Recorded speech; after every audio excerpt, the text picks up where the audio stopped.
बिस्मिल्लाहिर्रहमानिर्रहीम। Dear students, अस्सलाम वालेकुम। डियर स्टूडेंट्स, हमने फाइनेंशियल अकाउंटिंग लेक्चर सीरीज़ को स्टार्ट किया हुआ है। इसी मुनासबत से हम अपना लेक्चर नंबर 7 स्टार्ट करेंगे। फाइनेंशियल अकाउंटिंग में जो हमारा टॉपिक चल रहा है, द रिकॉर्डिंग प्रोसेस। आज हम अपने इस लेक्चर में रिकॉर्डिंग प्रोसेस में उन मराहल की वजाहत करेंगे कि जिनसे गुज़र के हम मुख्तलिफ़ किस्म की अकाउंटिंग ट्रांजैक्शंस को या फाइनेंशियल ट्रांजैक्शंस को रिकॉर्ड कर सकते हैं। चलिए चलते हैं स्टूडेंट्स अपने टॉपिक की तरफ। मैं हूं आपका टीचर राना आसिफ शहजाद अली। सबसे पहले हम आज के लेक्चर या टॉपिक का ओवरव्यू लेंगे। जैसा कि स्टूडेंट के साथ पहले भी वजाहत हो चुकी है कि लेक्चर नंबर 6 में हम द अकाउंट की वजाहत कर चुके हैं कि अकाउंट या लेजर क्या होता है, डेबिट या क्रेडिट किसे कहते हैं, डेबिट एंड क्रेडिट के रूल्स क्या हैं और डेबिट क्रेडिट के इक्विटी के साथ रिलेशनशिप्स क्या हैं। इसी तरह हम summary of debit and credit rule की वजाहत कर चुके हैं। आज के टॉपिक में जो कि हमारा आज का लेक्चर नंबर 7 है, इसमें हम रिकॉर्डिंग प्रोसेस की वजाहत करेंगे कि जर्नल क्या होता है, लेजर किसे कहते हैं, लेजर क्यों बनाया जाता है, पोस्टिंग प्रोसेस या पोस्टिंग प्रोसीजर क्या होता है कि यानी जब हम जर्नल से लेजर में पोस्ट करते हैं डेटा को तो ये अमल कैसे मुकम्मल होता है। द रिकॉर्डिंग प्रोसेस इलिस्ट्रेटेड एक एग्जांपल से इसकी वजाहत करने की कोशिश करेंगे। Summary illustration of journalising and posting, और एक आसान समरी में इस चीज़ की वजाहत करेंगे कि जर्नल और पोस्टिंग का प्रोसेस किन स्टेजेस पे या किन मराहल पे मुश्तमिल होता है, इसके ड्रॉबैक्स क्या हो सकते हैं, इसकी लिमिटेशंस क्या हैं, और जब हम ये काम कर रहे होते हैं तो हमें किन किन चीज़ों का ख्याल रखना होता है। तो इसी मुनासबत से हमारे आज के लेक्चर के जो लर्निंग आउटकम्स हैं, यानी स्टूडेंट जब इस लेक्चर को देख लेंगे, इस लेक्चर को ले लेंगे तो वो इस काबिल हो जाएंगे। नंबर 1 लर्निंग ऑब्जेक्टिव है identify the basic steps in recording process. उनको इस चीज़ की पहचान हो जाएगी कि जब हम अपने फाइनेंशियल या अकाउंटिंग डेटा को रिकॉर्ड कर रहे होते हैं तो किन मराहल से गुजरना पड़ता है। नंबर 2 लर्निंग ऑब्जेक्टिव होगा explain what a journal is, कि जर्नल क्या है, and how it helps in recording process, तो रिकॉर्डिंग के अमल में इसकी मुआवनत कैसे होती है और ये कैसे मदद करता है। Number 3 explain what a laser is, के लेजर किसे कहते हैं यानी अकाउंट क्या है, and how it helps in recording process, और ये रिकॉर्डिंग के अमल में इसका रोल क्या होता है, ये कैसे रिकॉर्डिंग प्रोसेस की मुआवनत करता है। Number 4 explain what posting is and how it helps in recording process, कि पोस्टिंग का जो मरहला है यानी जिसमें हम डेटा को एक जगह से पिक करते हैं और दूसरी जगह पे शिफ्ट कर देते हैं, एक शेड्यूल से उठा के दूसरे शेड्यूल में एक्सचेंज कर दिया जाता है, पोस्ट कर दिया जाता है, इसका रोल पोस्टिंग प्रोसेस के अंदर या रिकॉर्डिंग प्रोसेस के अंदर क्या होगा। तो चलिए स्टूडेंट चलते हैं हम अपने आज के लर्निंग ऑब्जेक्टिव नंबर 1 की तरफ। The account a business document such as sales receipt, a check or a bill provide evidence of transaction। यानी रिकॉर्डिंग प्रोसेस के अंदर हम इस चीज़ की वजाहत करेंगे कि वो बिज़नेस डॉक्यूमेंट जो किसी अकाउंटिंग इवेंट या बिज़नेस ट्रांजैक्शन, फाइनेंशियल ट्रांजैक्शन के वकूअ पज़ीर होने का बाइस हो सकता है। जैसा कि हम जब किसी की पेमेंट करते हैं या पेमेंट वसूल करते हैं तो सेल की या परचेज़ की रसीट बनती है, चेक बनता है, यानी एक फाइनेंशियल इंस्ट्रूमेंट है जो बैंकिंग ट्रांजैक्शन में अमाउंट के रिसीट करने या पे करने के लिए इस्तेमाल होता है, और ए बिल प्रोवाइड एविडेंस, जो कि इस चीज़ का सबूत होगा कि एक फाइनेंशियल ट्रांजैक्शन वकूफ़ पज़ीर हो चुकी है। रिकॉर्डिंग प्रोसेस में अगर हम चीदा सा जायज़ा लें तो 3 मराहल होते हैं, जिसमें पहला मरहला होगा कि जब कोई इकनॉमिक या फाइनेंशियल इवेंट वकूफ़ पज़ीर होता है तो हम इसका तज्ज़िया करते हैं कि आया कि ये किस नौइयत का है, क्या कोई सेल डील हुई है या कोई परचेज़ डील हुई है, कोई एक्सचेंज प्रोसेस हुआ है, कोई वजाहत हुई है, किसी लायबिलिटी को कमिट किया गया है। यानी हम सबसे पहले उस बिज़नेस इवेंट का तज्ज़िया करते हैं, एनालाइज करते हैं। दूसरे मराहल में या दूसरे मरहले में enter transaction in A journal, जो कि अकाउंटिंग इवेंट्स को रिकॉर्ड करने का एक स्पेसिफिक वे है, यानी एक डॉक्यूमेंट जिसको जर्नल कहते हैं, जिसमें अकाउंटिंग लैंग्वेज में चीज़ों को नोट किया जाता है। कुछ अकाउंटिंग हेड्स को डेबिट इफेक्ट दिया जाता है और कुछ को क्रेडिट इफेक्ट दिया जाता है। तो वो डॉक्यूमेंट जिसमें बेसिक बुक ऑफ एंट्री के तौर पे आप हर ट्रांजैक्शन को एक स्पेसिफिक वे में अकाउंटिंग रूल्स को मद्देनज़र रखते हुए एंटर करते हैं, उसे जर्नल का नाम दिया जाता है। इसी रिकॉर्डिंग प्रोसेस में थर्ड स्टेप जो होता है वो transfer journal information to ledger account. आप जर्नल की इंफॉर्मेशन को एक टी अकाउंट फॉर्मेट शेड्यूल के अंदर शिफ्ट करते हैं, और ये जो टी अकाउंट या लेजर है ये स्पेसिफ़िकली हर अकाउंटिंग हेड के लिए सेपरेट बनाया जाता है, जिसकी लेफ़्ट हैंड साइड डेबिट होती है और राइट हैंड साइड क्रेडिट होती है। और इसकी वजाहत हम लेक्चर नंबर 6 के अंदर कर चुके हैं कि जब अकाउंट या लेजर किसी भी स्पेसिफिक अकाउंटिंग हेड का बनता है तो एसेट और एक्सपेंसेस जो हैं वो उस वक्त डेबिट होते हैं जब वो इंक्रीज़ करते हैं, जबकि उस वक्त उसे क्रेडिट किया जाता है जब वो डिक्रीज़ करते हैं। इसी तरह से लायबिलिटीज़, इनकम और कैपिटल उस वक्त डेबिट होते हैं जब उनके अंदर कोई इंक्रीज़ होती है, डिक्रीज़ होती है, और उनको उस वक्त क्रेडिट किया जाता है जब वहाँ पे कोई इंक्रीज़ होती है। तो ये तीसरा मरहला है। तो हम ये कह सकते हैं कि रिकॉर्डिंग प्रोसेस जो है ये 3 मरहलों पे मुश्तमिल होता है। सबसे पहले बिज़नेस इवेंट को एनालाइज़ किया जाता है, फिर इसको जर्नलाइज़ किया जाता है, यानी जर्नल एंट्री पास की जाती है, फिर वहाँ से उठा के स्पेसिफिक लेजर जो कि हर अकाउंटिंग हेड का डिफरेंट होता है उसमें इसको शिफ्ट कर दिया जाता है। तो इस तरह से हमारा जो रिकॉर्डिंग प्रोसेस है ये 3 मराहल पे मुश्तमिल होता है। इसी चीज़ को हम अगर आगे बढ़ाएं, अगर इनकी वजाहत करें कि steps in the recording process, और आज के हमारे इस लेक्चर का लर्निंग ऑब्जेक्टिव नंबर 1 भी होगा explain what a journal is and how it helps in recording process. तो बुनियादी जो हमारी फंक्शनल डिस्कशन है हम इसकी तरफ चलते हैं। जर्नल क्या है? The book of original entry, यानी जहाँ पे ओरिजिनली पहली दफ़ा डेटा को अकाउंटिंग रूल्स के मुताबिक रिकॉर्ड किया जाता है।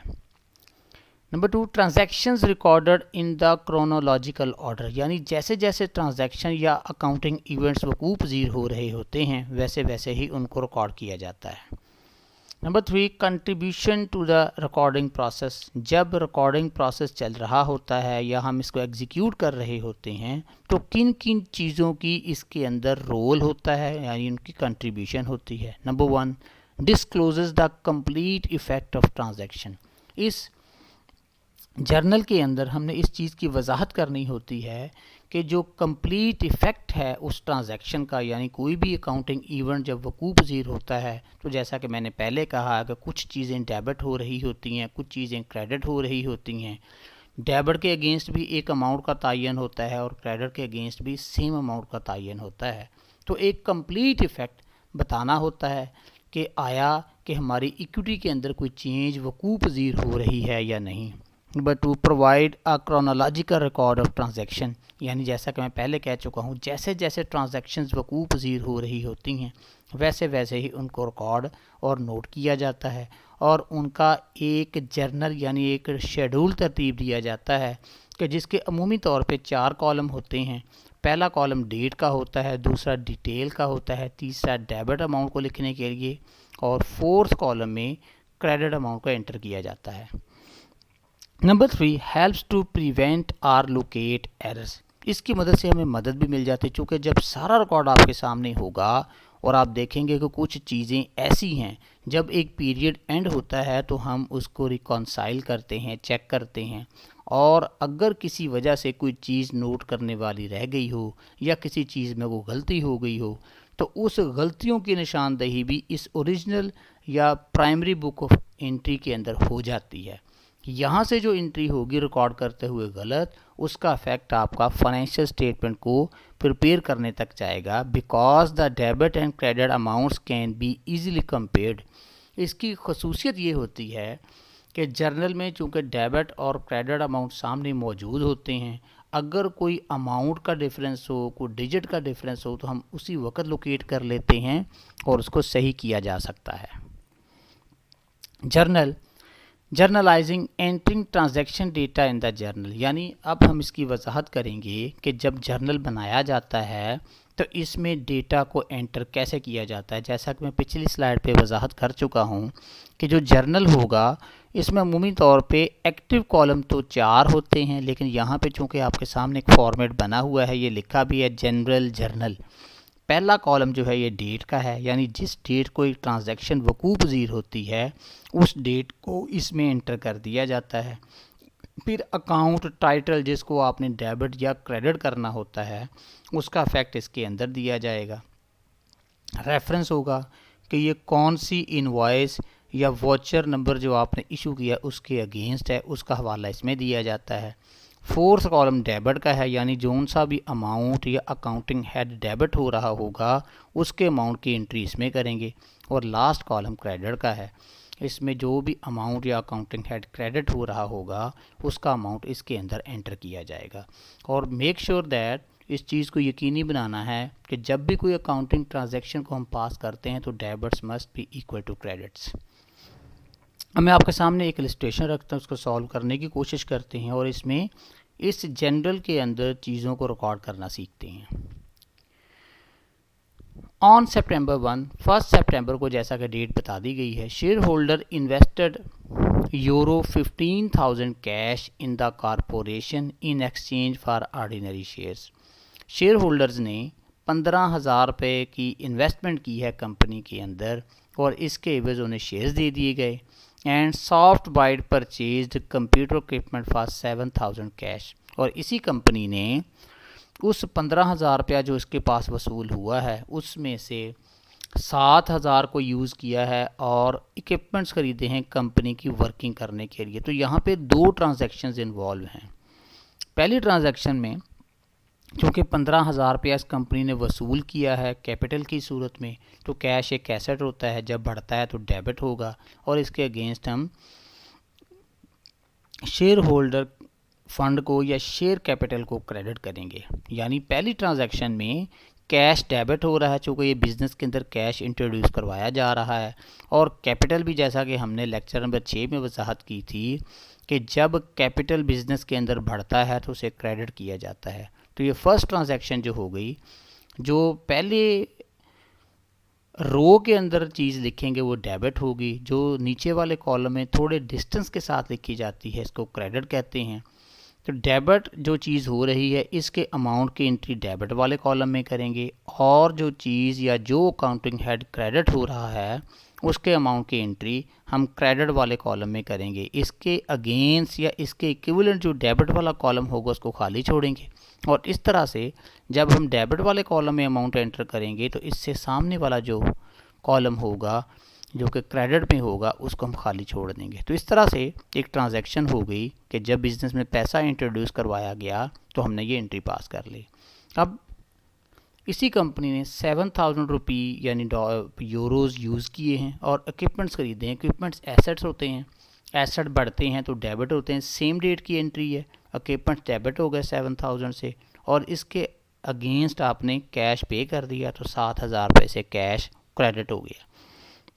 तो स्टूडेंट्स, इस तरह से जब कोई एक ट्रांजैक्शन वकूफ़ पज़ीर होती है इस जर्नल यानी इस शेड्यूल के अंदर हम डेटा इस तरह से एंटर करते हैं। यानी सबसे पहले तो हम एनालाइज कर लेते हैं, वजाहत कर लेते हैं कौन सी चीज़ डेबिट या क्रेडिट हो रही है, तो उसके मुताबिक उनको हम आइडेंटिफाई करते हैं।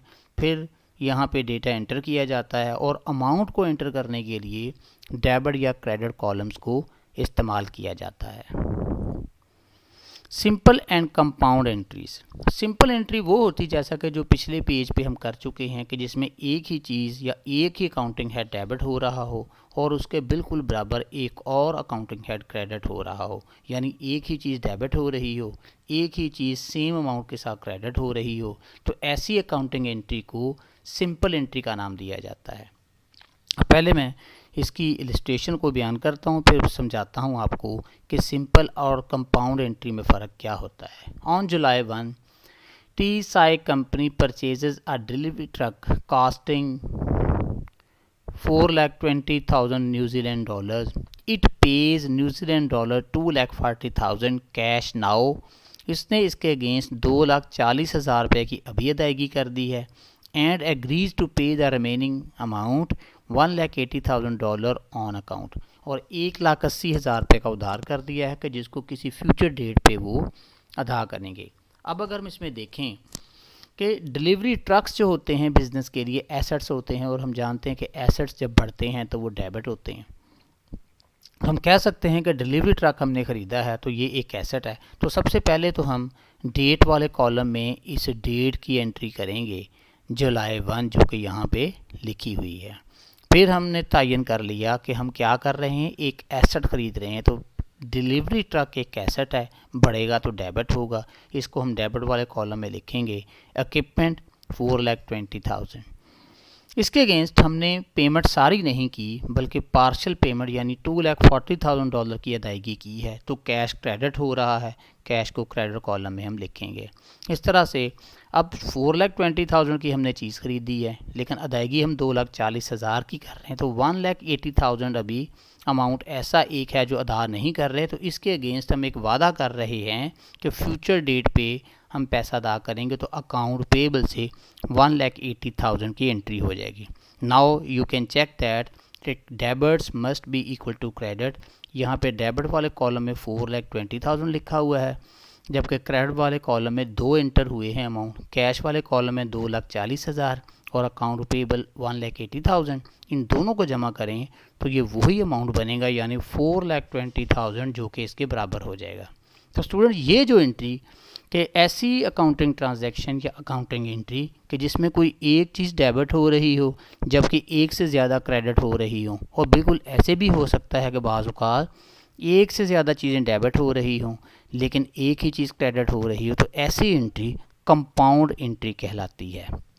जबकि सिंपल एंट्री की वजाहत मैं पहले कर चुका हूँ कि जब किसी बिज़नेस या अकाउंटिंग ट्रांजैक्शन के एवज़ एक ही चीज़ डेबिट या एक ही चीज़ क्रेडिट हो रही हो और हर ट्रांजैक्शन को अलहदा से ट्रीट किया जाए, 2 ट्रांजैक्शन को इकट्ठा ना किया जाए, उसको हम सिंपल एंट्री कहते हैं। लेकिन अगर 2 ट्रांजैक्शंस को सेम अकाउंटिंग हेड्स होने की बुनियाद पे इकट्ठा कर लिया जाए और वो सेम डेट पे हो रही हो, तो उसके लिए एक ही एंट्री भी पास की जा सकती है जिसको कि कंपाउंड एंट्री का नाम दिया जाता है।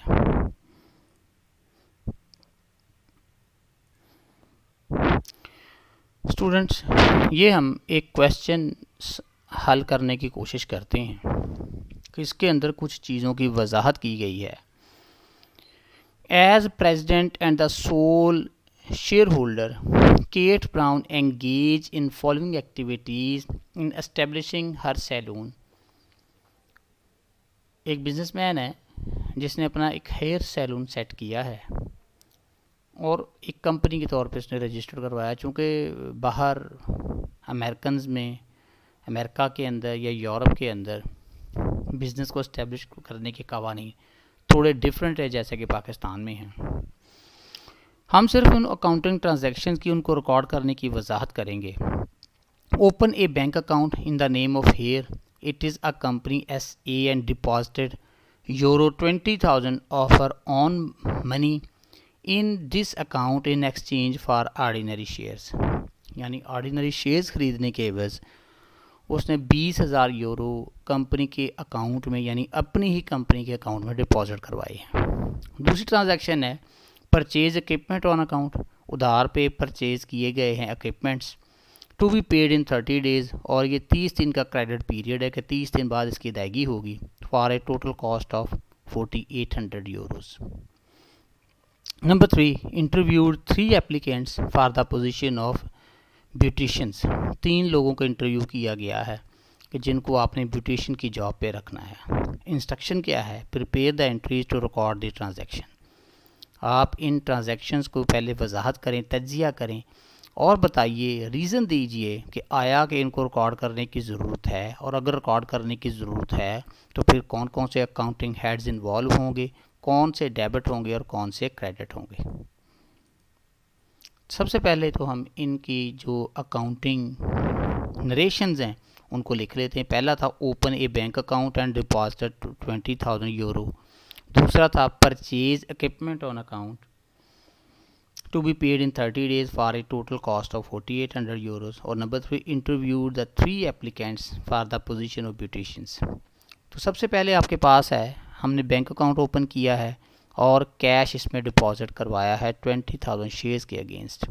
तो यहाँ पे चूँकि हमारे पास एक कैश तो चला गया है लेकिन बिज़नेस के अंदर कैश रिसीव हो गया है, तो इसकी हम एंट्री करेंगे कैश बिज़नेस में डेबिट हो जाएगा, और इसके अगेंस्ट चूँकि शेयर इशू कर दिए गए हैं तो शेयर कैपिटल, जैसा कि मैं पहले भी वजाहत कर चुका हूँ कि जब शेयर इशू होते हैं तो कंपनी की लायबिलिटी में इजाफा हो जाता है, तो लायबिलिटी जब बढ़ती हैं तो उन्हें क्रेडिट किया जाता है।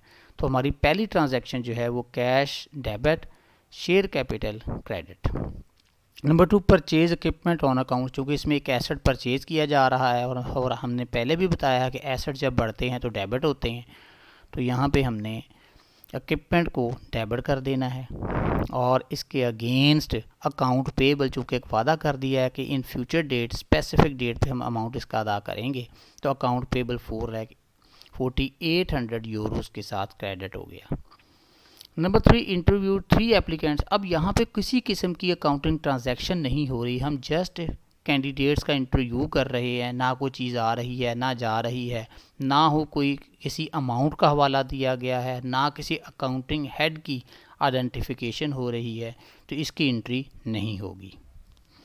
तो इस तरह से हमने जो 3 चीज़ों को देखा, तो उसी अकाउंटिंग की डेफिनेशन को ही मद्देनज़र रखते हुए हमने चीज़ों को रिकॉर्ड करना सीखा और उनकी आइडेंटिफिकेशन की, अकाउंटिंग हेड्स कौन कौन से इन्वॉल्व हैं इस चीज़ को चेक किया, और फिर एक इसकी पॉसिबल जस्टिफिकेशन देने की कोशिश की कि आया इन चीज़ों को रिकॉर्ड करने की ज़रूरत है या नहीं। हमारा आज के लेक्चर का लर्निंग ऑब्जेक्टिव नंबर 2 है explain what a laser is, कि लेजर क्या है and how it helps in recording process, कि रिकॉर्डिंग प्रोसेस के अंदर इसका रोल क्या होता है। Ledger, general ledger contains all the assets, liability and equity accounts. General ledger हर उस अकाउंटिंग हेड के लिए बनता है कि जिसकी वजह से बिज़नेस ट्रांजैक्शन वकूफ़ पज़ीर हो रही होती है। इनमें से हो सकता है कि कुछ चीज़ें डेबिट हो रही हों और कुछ चीज़ें क्रेडिट हो रही हों, जैसा कि हम पहले लेक्चर नंबर 6 में वजाहत कर चुके हैं कि एक लेजर या एक टी अकाउंट की 2 साइड्स होती हैं। अब चूँकि इसके अंदर हमने कुछ अकाउंटिंग हेड्स यानी एसेट्स, लाइबिलिटी और इक्विटी अकाउंट की वजाहत की है, तो इंडिविजुअल एसेट कौन कौन से हो सकते हैं? इक्विपमेंट हो सकते हैं, लैंड हो सकती है, सप्लाईज़ यानी स्टॉक हो सकता है और कैश हो सकता है, और भी बहुत सारे एसेट्स हैं कि जिनको मेंशन किया जा सकता है, लेकिन चूँकि यहाँ पे सिर्फ थोड़ी सी आइडेंटिफिकेशन के लिए एसेट्स की कैटेगरी को शो करना जो है वो ज़रूरी है। इंडिविजुअल लाइबिलिटीज़ कौन कौन सी हो सकती हैं? इंटरेस्ट पेएबल, यानी जो आपने लोन लिया होगा उसके ऊपर इंटरेस्ट की अदायगी करनी है।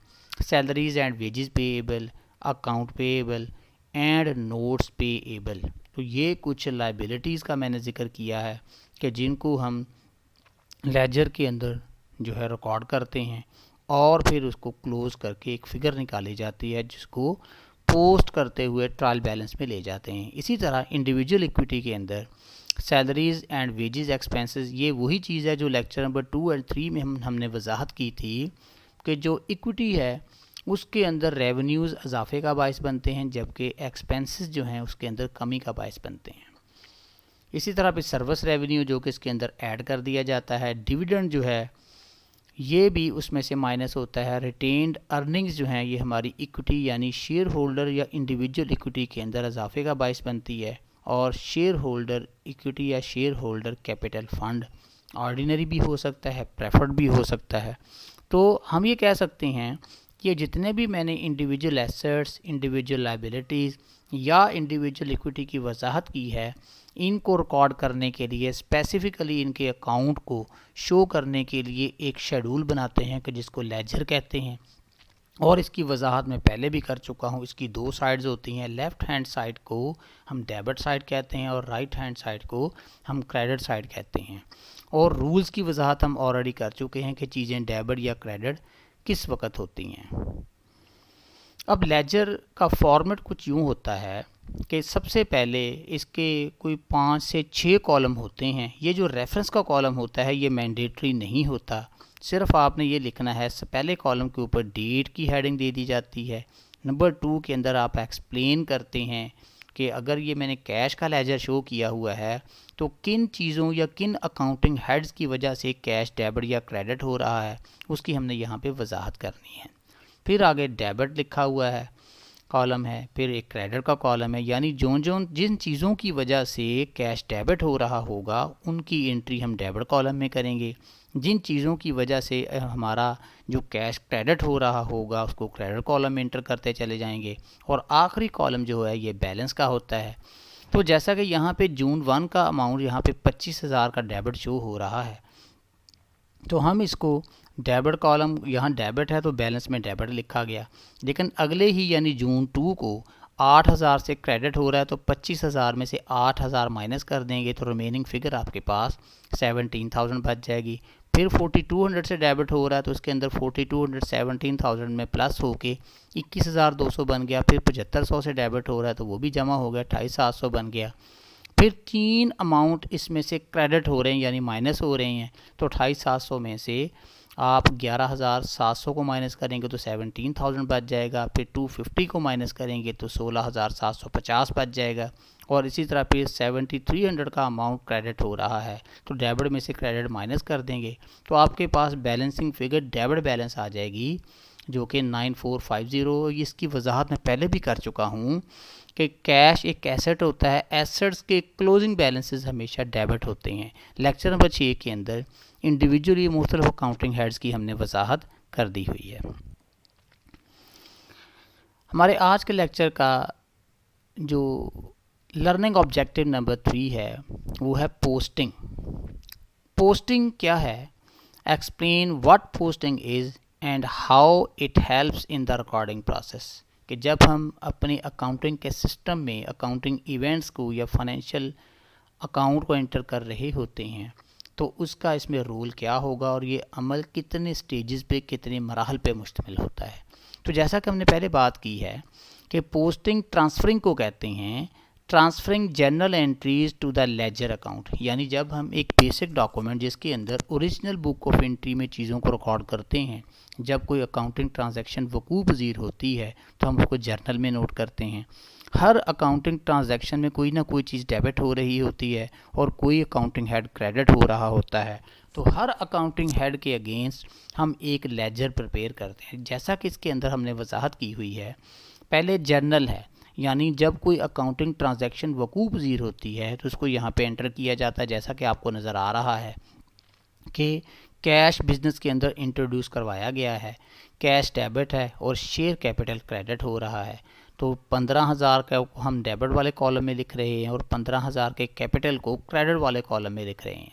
अब यहाँ से इस चीज़ की वजाहत होती है कि हमें, चूँकि इस अकाउंटिंग ट्रांजैक्शन के अंदर 2 अकाउंटिंग हेड्स इन्वॉल्व हैं, एक कैश है और एक शेयर कैपिटल है, तो इन दोनों के लिए हमें सेपरेटली टी अकाउंट या लेजर ओपन करने की ज़रूरत है। तो ये देखिए, पहला जर्नल लेजर कैश का बना हुआ है और नीचे वाला जर्नल लेजर जो है ये शेयर कैपिटल का बना हुआ है। अब इस ट्रांजैक्शन को ही हम देखते हैं कि कैश अगर डेबिट हो रहा है तो कैश के लेजर के अंदर इसको डेबिट वाले कॉलम में हम शिफ्ट कर देंगे और बैलेंस भी हमारे पास ये डेबिट ही लिखा जाएगा। और इसी तरह से शेयर कैपिटल का अकाउंट जो है ये क्रेडिट हो रहा है इसकी क्रेडिट वाले कॉलम में इस 15,000 को हम शिफ्ट कर देंगे। तो बाकी तो और ट्रांजैक्शन कोई और नहीं है, अभी हम फर्स्ट ट्रांजैक्शन की ही बात कर रहे हैं। तो जैसे ही एक जर्नल के अंदर एक ट्रांजैक्शन में कोई अकाउंटिंग हेड डेबिट हो रहा होगा तो उसके स्पेसिफिक इंडिविजुअल लेजर के अंदर उसके अमाउंट को डेबिट वाले कॉलम में लिखा जाता है और एक्सप्लेनेशन में उस अकाउंटिंग हेड का नेम लिखा जाता है कि जिसकी वजह से वो डेबिट हो रहा होता है। और इसी तरह से अगर शेयर कैपिटल अकाउंट क्रेडिट हो रहा है तो इसके लेजर के अंदर हम इसको क्रेडिट वाले कॉलम में लिख रहे हैं और एक्सप्लेनेशन में उस अकाउंटिंग हेड का हवाला देंगे कि जिसकी वजह से ये क्रेडिट हो रहा है। तो हम ये कह सकते हैं कि कैश के लेजर के अंदर एक्सप्लेनेशन में हम शेयर कैपिटल लिखेंगे और जबकि शेयर कैपिटल अकाउंट के अंदर लेजर के अंदर एक्सप्लेनेशन में हम कैश का हवाला देंगे। तो यहाँ पे नीचे इस अमल की वजाहत की गई है कि बताई हुई है post to debit account date journal page number and amount, यानी इन 4 चीज़ों को आपने एंटर करना है। Number 2 enter the debit account number in journal reference column, यानी ये जो दूसरे नंबर पे में हमने वजाहत की है इसका हवाला देने की ज़रूरत है, क्योंकि ये आइडेंटिफिकेशन के पर्पज़ के लिए होता है। हर ट्रांजैक्शन का एक स्पेसिफिक रसीद या उसका कंप्यूटर जनरेटेड नंबर होगा, वो लाजमी दिया जाता है। इससे लेजर को पहचानना आसान हो जाता है और ये इनकी वजाहत यहाँ पे की हुई है। इसी तरह ये जो 311 नंबर लिखा हुआ है इसको भी हम देख रहे हैं कि फोर्थ प्रोसेस के अंदर यहाँ पे शिफ्ट किया गया है। तो इस अमल की वजाहत यहाँ से हो जाती है अगर हम इस पर गौर करें।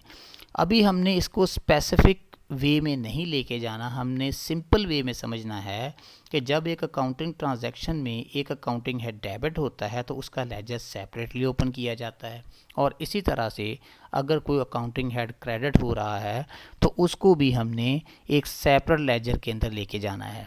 जितनी एंट्रियां होंगी और उनमें जितने अकाउंटिंग हेड्स इन्वॉल्व होंगे उन सब के लिए हमने अलहदा से उनके लेजर्स ओपन करते चले जाना है।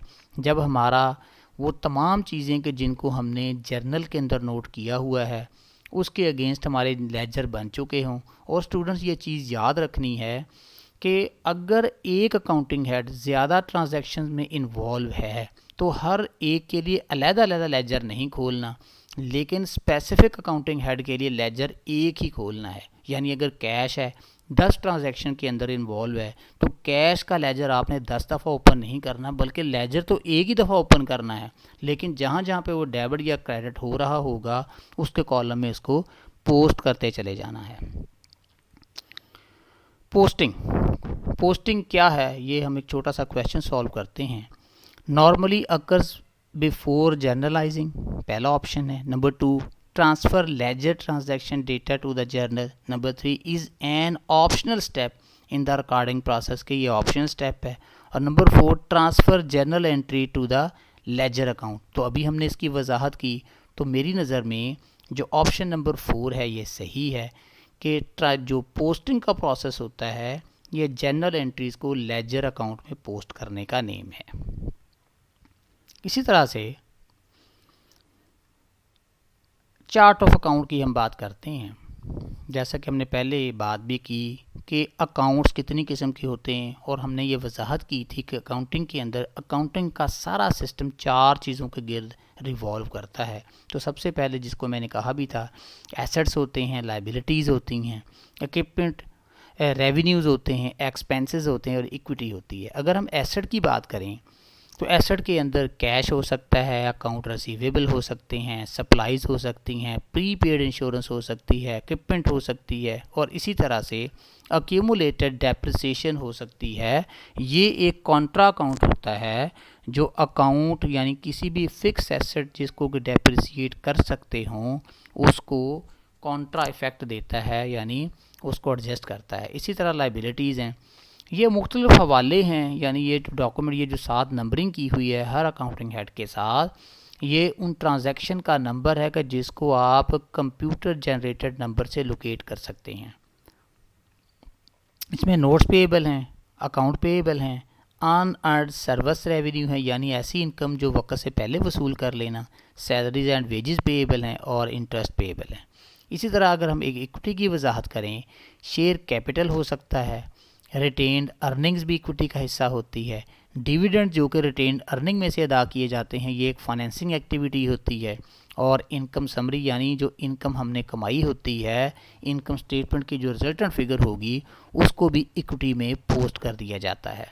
रेवेन्यूज़ में सर्विस रेवेन्यू, अगर कोई कंपनी खिदमात देने वाली है just like hospitals, catering services या लॉ फर्म्स, तो उनकी जो सेल होती है उनको सेल्स रेवेन्यू नहीं कहते बल्कि सर्विस रेवेन्यू का नाम दिया जाता है। और इसी तरह एक्सपेंसेस की अगर वजाहत करें, सप्लाईज एक्सपेंस है, डेप्रिसिएशन एक्सपेंस है, इंश्योरेंस एक्सपेंस है, सैलरीज एंड वेजेस एक्सपेंस है, रेंट एक्सपेंस है, यूटिलिटीज़ एक्सपेंस है और इंटरेस्ट एक्सपेंस है। तो ये मुख्तलिफ़ किस्म के एक्सपेंसेस की वजाहत की है कि जिनको हम लेजर बनाते हुए या जिनकी जनरल एंट्री पास करते हुए हम इनको इस्तेमाल करते हैं।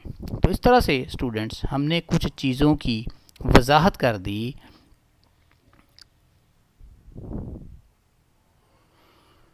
तो स्टूडेंट इसके साथ ही हमारा जो लेक्चर नंबर 7 है जो कि बेसिक रिकॉर्डिंग प्रोसेस पे उसके पार्टिसिपेंट्स पे था, वो ख़त्म हुआ नए लेक्चर के साथ, और इसी की प्रैक्टिस के साथ दोबारा हासिल होंगे कि जिसमें मैं आपको प्रैक्टिस करवाऊंगा कि जर्नल कैसे बनाते हैं, उसमें मुख्तलिफ़ किस्म के ट्रांजैक्शन को नोट करना सीखेंगे और फिर उसी में से डेटा उठा के हम उसका तज्जिया करेंगे और उसके लेजर बनाने की प्रैक्टिस करेंगे।